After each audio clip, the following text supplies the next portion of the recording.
Freeze frame. If you've ever played the Pokemon Mystery Dungeon games and you hear this music, a number of thoughts may run through your head.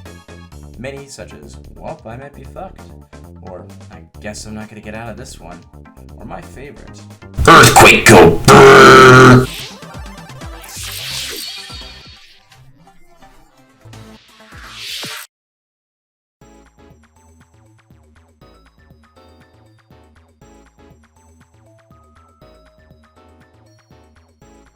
See, people who haven't played any of the Mystery Dungeon games won't understand why this particular moment triggers a whirlwind of emotions in the people who have. And if you didn't, well, you're probably lame and play Digimon or something, I don't fucking know. But I would wager that a good portion of the people watching this haven't even heard of the series to begin with, which is really surprising, because it's not exactly a niche title, considering it sold 16 million copies worldwide and is attached to one of the biggest franchises ever. So that begs the question, what exactly is Pokemon Mystery Dungeon, and how did it escape the attention of the mainstream audiences for so long? To answer that, let's rewind the clock back to 1993. The Mystery Dungeon series did not in fact start with Pokemon. Instead, it started with the brainchild of Dragon Quest co-creator Koichi Nakamura after he was inspired by the game Rogue. In 1993, he developed Torneko Night Douboken Fushigen no Dungeon, or Torneko's Great Adventure Mystery Dungeon. This game was a spin-off of Dragon Quest, where the character Torneko loots procedurally generated grid-based dungeons in order to bring money to his shop. The title turned out to be a very large success and spawned lots of sequels and spin-offs, using this new Mystery Dungeon style of gameplay and mechanics. Many characters from other franchises like Final Fantasy and eventually Pokemon would get their own style of the game. This simple game would establish a blueprint for every Mystery Dungeon style game that would be used in the series for the next few decades. These include Chocobo's Mystery Dungeon in 1997, featuring the Chocobos from Final Fantasy, and Pokemon Mystery Dungeon Red and Blue Rescue Team in 2005, for the Game Boy Advance and Nintendo DS respectively. These were a success, selling 2.36 and 3.49 million copies respectively, starting the franchise off with a bang and creating a dynasty that would eventually spawn 4 sequels and a remake of the original game. The Pokemon Mystery Dungeon series is a very unique way of bringing you into its world. Rather than forcing you in as a mute, bland, or faceless protagonist like in most hentai, it takes a more different, personal approach in the form of its personality test.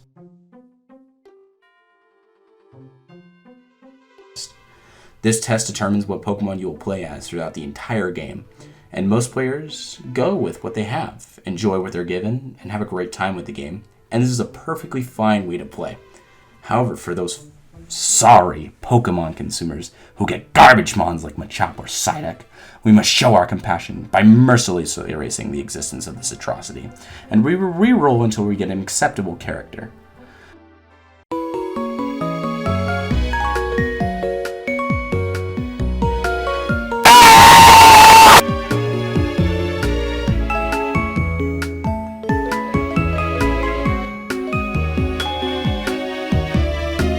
So after you redo a test until you get a good Pokemon, you choose your partner out of the bunch. And in doing so, you create your rescue team. Your adventure kicks off, you explore randomly generated grid-based dungeons in order to serve or save the Pokemon of the game, in which you progress through the ranks, rising up, eventually going on longer and more difficult quests. Let's see exactly what this entails. The Pokemon Mystery Dungeon games are procedurally generated roguelike RPGs that ramp up in difficulty as you progress through the story, culminating in dungeons that can go above 30 floors before the end of the main story. Pokemon adds things to the Mystery Dungeon formula, including staple mechanics of mainline games. These include typing and special moves, and items, but those are relatively self-explanatory. Mechanics like hunger and orbs and the wonder and trap tiles were never really seen in the main Pokemon games. So, let's explain them.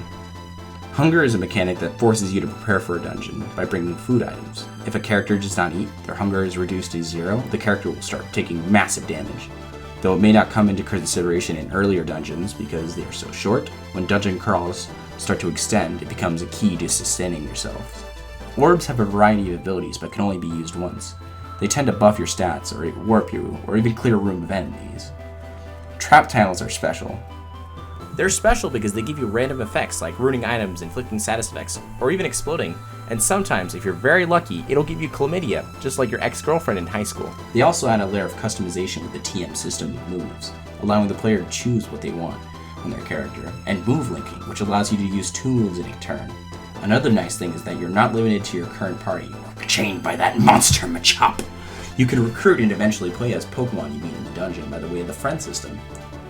The friending system is an RNG-based process where you can recruit new Pokemon to your rescue team, and you can unlock the ability to recruit certain Pokemon based on the friend areas you have discovered. These can be bought at one of the merchants and allows you to store a certain amount of Pokemon per habitat, acting as a pseudo-zookeeper. The act of recruiting Pokemon is a random occurrence. The act of recruiting a Pokemon is totally random and only occurs once you defeat them in battle, and if you have a specific friend area that coincides with it. This also scales based on the type of Pokemon and their level. However, if a Pokemon joins you or makes it home after you finish a dungeon, it joins your rescue team forever. This can be harder than it sounds at times because these dungeons usually conclude in a boss Pokemon or event. These bosses can range from powerful Pokemon to legendaries depending on how far you are into the story. By this point you may be thinking, man, these mechanics are cool and all, but why would I even play these games to begin with? They're for children! The answer to that is one of the biggest draws to themselves. It's the story. See, the story itself is arguably one of the main selling points of the games, for they tell an amazing narrative that's full of awesome characters. Normally in the mainline Pokemon games, it's a story that's hodgepodged with an evil group trying to take over the world, while you fetch 8 badges to challenge the Pokemon League. However, since the world of Mystery Dungeon is more open-ended, it can go many places where the mainline Pokemon games cannot. It builds characters throughout your journey, and the cast changes with you as the story progresses. The narrative has a slower progression than some, but it's quick enough to keep you entertained and invested.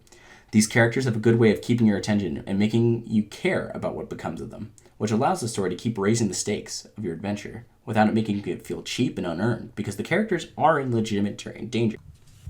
The main plot line of Pokemon Mystery Dungeon Explorers of Sky has something that is very, very good with this. It establishes around 1/3 of the way into the story that you guys might not survive if you don't solve this. I mean, time is stopping, and being in a permanent stasis is basically being dead. So it really made you invested in the characters, invested in the guild, and had a great way of pulling you in, while of course having a very great story for the rest of it. To avoid spoilers, that's all I'll say.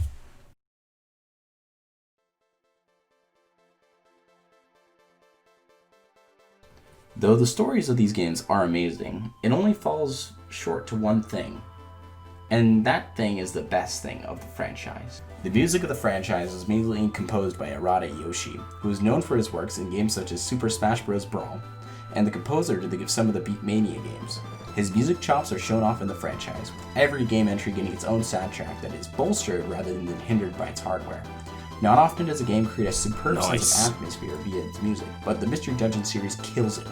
At no point does the music ever taper off in quality. Whether it be going to the town square or trudging through any sort of dungeon, it always imbues a sense of bewilderment and totally immerses you into the piece of world you currently reside in. It's the best part of the games, in my opinion, and sure, the gameplay loop is serviceable and the story's great, but the game performs best when the music enhances the other parts.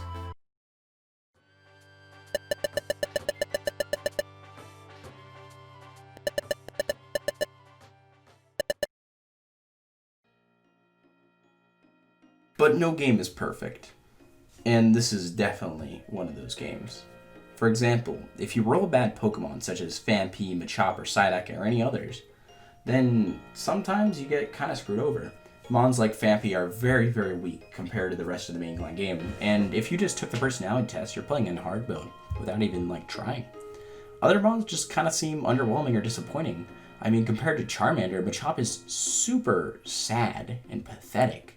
I don't hate Machop, but it's like eating McDonald's at a steakhouse. Sure, the fries are good and the burger is somewhat okay, and would normally satisfy me just fine, but my date is embarrassed with me because I brought chicken tenders to a steakhouse, and it has been in the bathroom for the past 30 minutes. Please come back, I swear. But in all seriousness, I do have actual issues with the games. The most disappointing thing for these games, in my opinion, is that your character's uninteresting because they are mute, and then they try to subsidize this by giving the illusion of dialogue options. But they only loop and lead to one outcome. The game railroads you into progressing down a linear story and overemphasizes your character, but the characters around the PC are more gripping and important. I don't know, but it's just one of those things that I'm kind of disappointed for. But my really, real flaw with the game is the repetitive gameplay. Some dungeon layouts can be incredibly long. Ancient relic. which makes the gameplay loop grow stale very quickly. And after you start regular getting to dungeons with 30 plus floors, the exploration quickly boils down to tedious repetitive combat with not much nuance or strategy. To put it lightly, having 30 or 40 floors in a dungeon make it simply playing through the late game seem more like a repetitive chore than a fun, exciting Pokemon adventure. Especially since there's no environmental differences that make the dungeons feel different. Sure, there's water and lava in some, but it doesn't affect gameplay in a meaningful way. Further, almost all entries of this franchise have one endgame dungeon that's over 40 plus floors. Granted, they are endgame, which means they should be harder. However, the developers could have used these dungeons to mix up gameplay, adding or taking away mechanics, or maybe adding puzzles. Though they did do this in Explorers of Sky, it was okay, I guess. I don't know, starting off as a level 1 Pokemon didn't seem all that strong. However, they could have done so much more to separate themselves from the quote-unquote normal dungeons and give the player a more memorable experience and an excuse to play endgame. Though these were not as common in later games, it turned me off from attending post-game missions due to the commitment of doing the same thing for at least 40 floors. I played them all, and I loved them all, but before I get into my final thoughts, let's put in my ratings. Down there. These are my ratings, discuss it in the comments. I love these games, I don't hate them. Cool, done. After all is said and done, at the end of the day, I truly love these games. I have poured hundreds of hours into them, and I genuinely think they have the best stories Pokemon has to offer. They're far different from your standard gotta catch 'em all Pokemon game, and even though this is a game made for children, one can get a very enjoyable time out of it. And in recent years, I find myself hopping on for an hour or so and putting it away. Currently, Pokemon Mystery Dungeon DX has been pretty good, and the new art style has been rather serviceable to it, though the gameplay loop is a bit too basic to grip me more than a few hours. And as it is a kid's game, it is to introduce them to the sweet, sweet dread called dungeon crawling.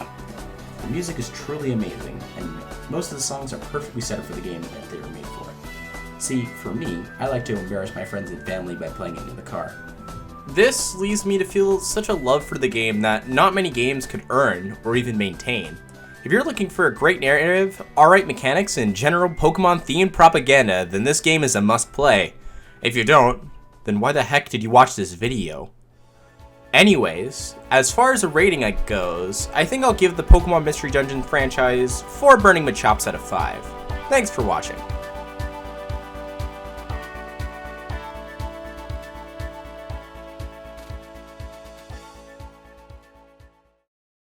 Hello, Crescent fanbase. I know the two of you have been getting hungry, being force-fed milk and watching videos in the basement. However, after I have beaten up these orphans, I have a gift for you. Perhaps it is another upload. Perhaps I will never upload again. Who knows? Perhaps if you like and subscribe, maybe something will happen. And maybe the two of you that are stuck in the basement that have not liked and subscribed yet shall be released. I'm gonna go back to kicking orphans. That's quite fun. You know, fighting types and all. Other than that, have a very nice day, and eat a cookie. Maybe thank your grandmother before I push her down some stairs. Very good indeed.